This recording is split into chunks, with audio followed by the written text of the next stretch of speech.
Student, today's chapter is again the C++ chapter, and the topic is constructor and destructor. Okay, so this constructor and destructor is a very important topic as exam point of view. Question come like explain the constructor and destructor with example, or question come like explain the constructor with example, and second question come like explain destructor with a proper example. One more question come like what are the rules to write a constructor and what are the rules to write a destructor.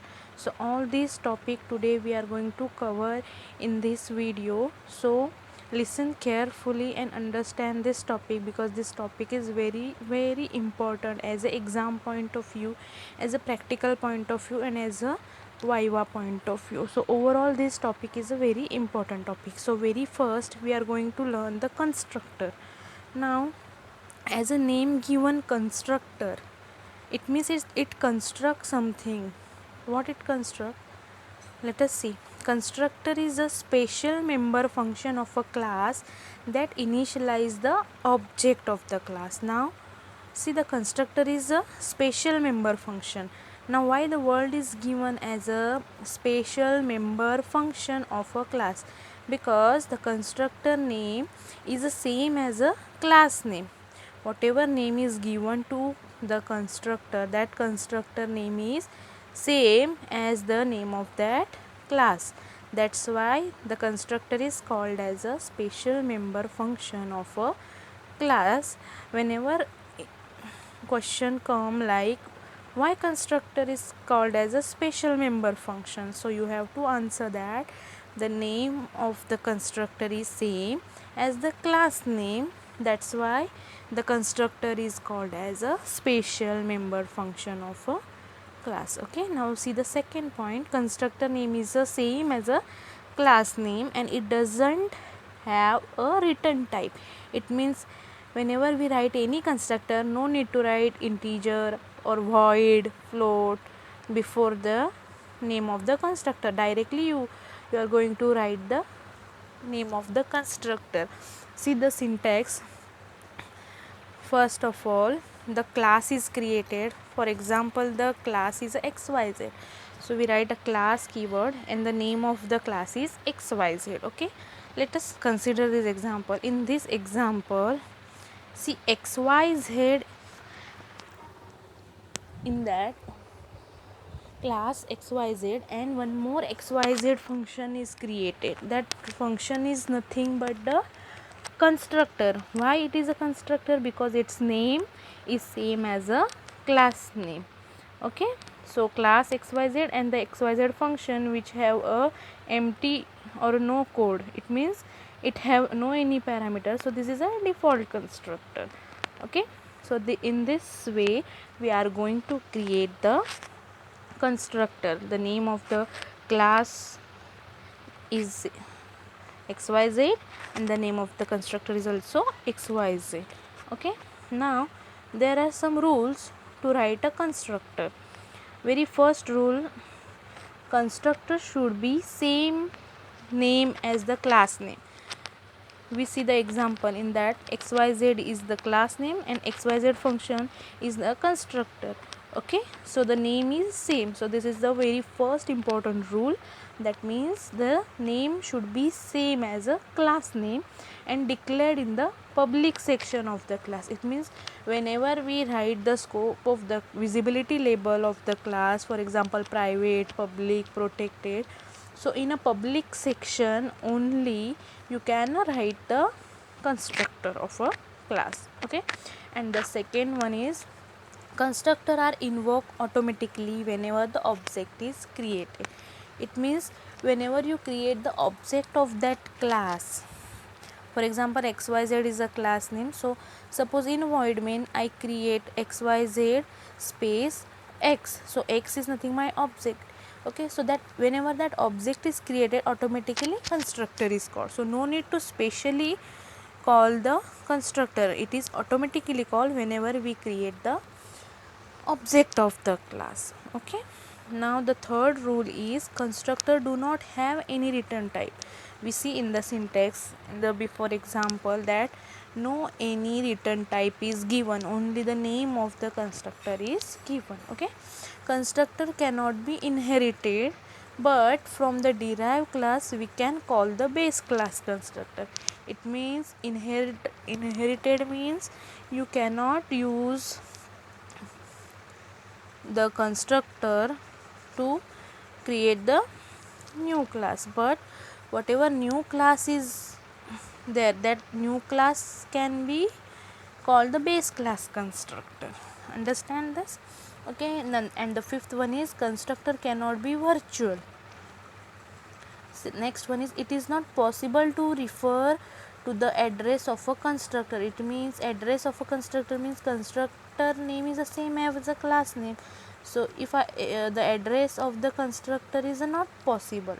Okay, it is not possible to use the constructor as a member of a union if the object is created with the constructor, because whenever one object is created, that object is used to initialize the constructor. That's why it is not used as the member of a union. Okay, so these 7 rules I have given. If the question come for the 3 marks, at least you can mention at least 6 rules you have to write. Okay, now the next is the type of a constructor. See, let us see first the default constructor. Now a default is nothing but whenever we are not going to mention the constructor in our program, then compiler automatically create a default constructor. Okay, now what is this default constructor? A default constructor doesn't have any argument or a parameter. See the example, the class is xyz. In the before example we create a constructor xyz. See, in this xyz, see this is a constructor and the bracket is empty, no arguments are there in this function. Okay, constructor is a function but no arguments are there, no parameters are there. It means it is a default constructor. Understand this?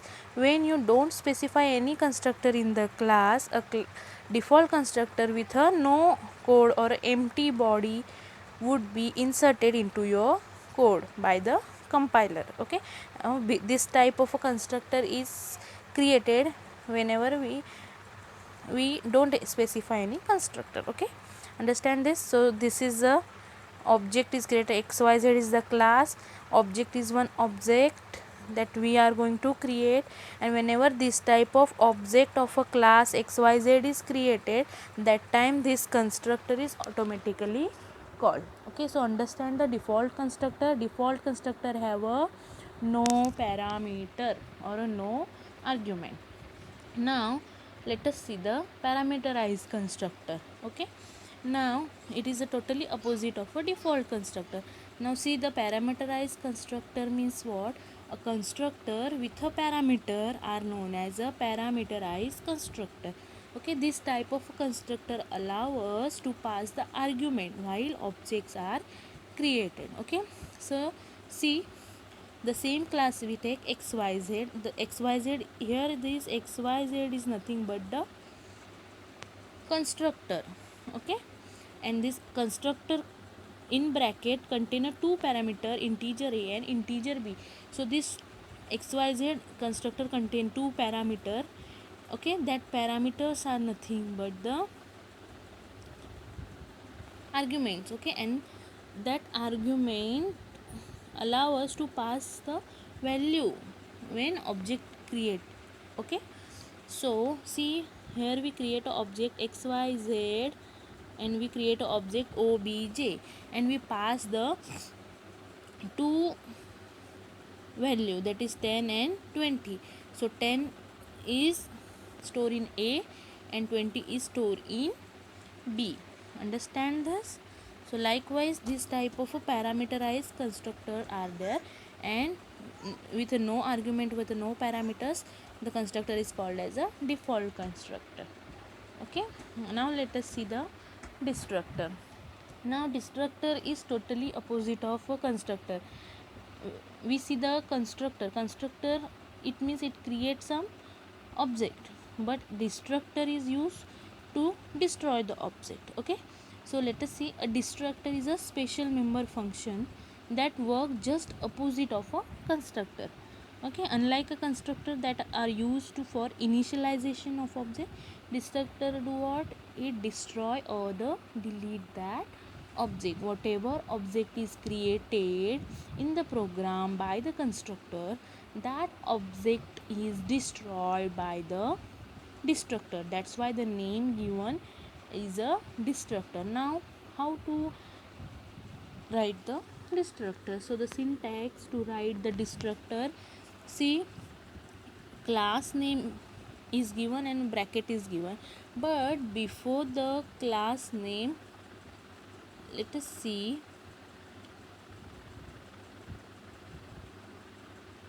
before the class name one symbol is there. Wait, okay, see, before the class name this symbol is there. Okay, this symbol is nothing but a tilde symbol. Okay, tilde symbol. Okay, this tilde symbol. Okay, so whenever any constructor, for example I write tilde x y z, so this is my destructor. Okay, because the name of the class is followed by the tilde symbol, that's why the syntax is class name followed by the tilde symbol and some code is there. Okay, similar to the constructor, destructor name should be exactly match with the class name. Okay, a destructor declaration should be always begin with the tilde symbol as shown in the syntax. Okay, now let us see when this destructor get called. Okay, a destructor is automatic call. At when it is automatically called, when the program is finished. Okay, the program finish execution. Now the question come in your mind, finish execution means exactly what? It means when a scope of the program, it means, see, the opening bracket and the closing bracket. When this closing bracket comes, which contain the local variables for x y z whatever is there, so whenever this closing bracket comes, the destructor automatically called. Okay, so no need to manually call the destructor. Whenever this type of a closing bracket come in your program, the destructor is automatically called. And when you call the delete operator, so whenever this delete type of operator you use, that time the destructor is automatically called. Okay, now there are also some rules to write the destructor. So let us see the rules. The name of the destructor must be begin with the tilde character. This is the very first and the important rule. The rest of the destructor name must be identical to the name of its class. It means same as a class name, the constructor name is also same. For example, if the class is xyz, the destructor name is also xyz. If the class name is abc, then the destructor name is tilde symbol and then abc. Likewise, the class name and destructor name is also same. You must not include any return type, not even a void. Same as the constructor, destructor also same. No need to write any return type or void before the destructor. Only you have to write the tilde symbol and the name of the class. A class can have no more than one destructor. See, one class, one destructor. But one class you can create a many constructor. Constructor create what? It create the object, and destructor do what? It destroy the object created by the constructor. So only one destructor is necessary to destroy all the object of the class which is created by the constructor. So only one destructor is there in one class. Okay, so these are the rules to write the destructor, and these rules are very important. Okay, now let us see some program as a practical point of view also. In our final board exam, practical exam, the question come in this topic, constructor destructor. So this is the aim given by the board. So this, see this aim: write a program in a C++ that initiate a ratio class. Which class you have to create? Ratio class, okay, with a no parameter as a default constructor. Understand this? So what is the aim? Very first you have to create a ratio class. So our class name which we are going to create is a ratio with a no parameter, okay. It means one constructor is there which is a default constructor, okay. The program must print the message. Now next step is you have to print one message: object is alive during initialization. During initialization means whenever your object is created, very first you have to display the message object is alive, okay. It should print the message now x is alive when the first member function ratio x is called. Now see, very first you have to create a default constructor, okay. See what is the aim, understand the aim first. You have to create a default constructor which shows the message object is alive, okay. Then you have to create a function ratio x which show the message now x is alive. Then the program must display object dies when the class destructor is called. It means next you have to create one destructor which display a message object is dies. It means you have to create a three thing in your program. Very first, class ratio class you have to create, okay. In the ratio class you have to create a default constructor one, then you have to create a ratio function second, and you have to create a destructor three thing, and all these three things are displaying three different message. So let us see this program, okay. See, very first, hash include iostream.h and hash include conio.h. Why we are going to include this file, you know very well. So again I am giving the meaning. Iostream is nothing but input output stream which is included for the cin and cout statement in our program, and hash include conio.h is for clear screen and get ch in our program. So the as per the aim given, we create a class ratio, okay. So this ratio class is created. Now see the rule to write a constructor in a public section only you can write a constructor. That's why after creating a class we write a visibility label as a public, then colon is given, okay. So whatever public visibility label is there, after that you have to write the constructor. So very first we create a constructor ratio with no parameters, that means it is a default constructor, okay.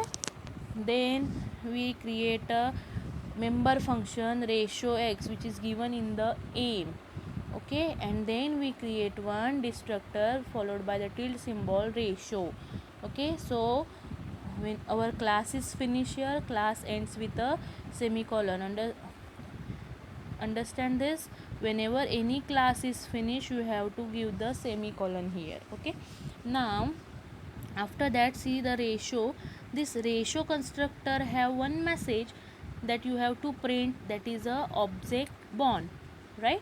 So now the function body or the constructor body we are going to write outside the class. That's why we use the scope resolution operator. You see the four dot, likewise four dots are there, okay. See here, that four dots are nothing but the scope resolution operator, because I am going to write the function definition outside the class. That's why I use the scope resolution operator here. Now the ratio is nothing but the name of a class. So very first I write a ratio, then a scope resolution operator, then the name of a constructor ratio. Now this line means this ratio constructor is of a class ratio. That's why we use a scope resolution operator. Now in that you have to print one message object born. So using a cout statement, we write slash n means in a new line we are going to write object born, okay, in double quotes, and then semicolon, then function is finished.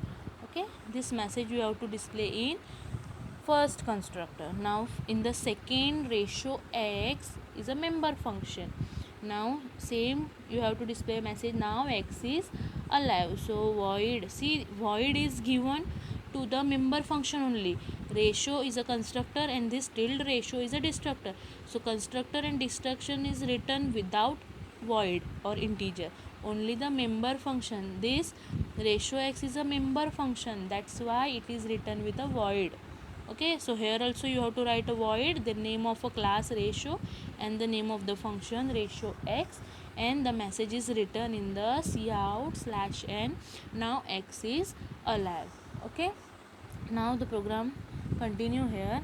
Now the destructor is remaining, so the same ratio scope resolution operator, name of the destructor ratio, and ratio destructor will display a message object dies. That's why in double quotes slash n we write object dies, double quotes complete, and here all the function definitions are complete.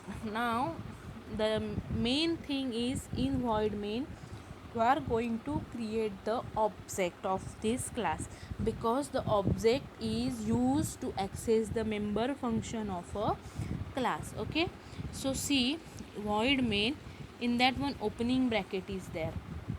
Okay, then see the clr scr is there. Now why I add this extra opening bracket I will tell you afterward. Very first, see, when we create a class ratio r, ratio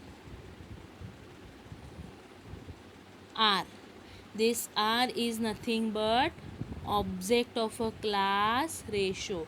Whenever this type of object is created, the constructor is automatically called. Now here in our program, which is the constructor, ratio is the constructor which have the message object born. So whenever this line we type, then automatically constructor is called and constructor contain a message object born. So very first line of our output is object born. Okay, now member function is there which display a message now x is alive. Member function is not automatically called, that member function you are going to call by manually. So how to call a member function? Using a object of that class. So object of that class is a r, so we write r dot ratio x. Okay, r dot ratio x.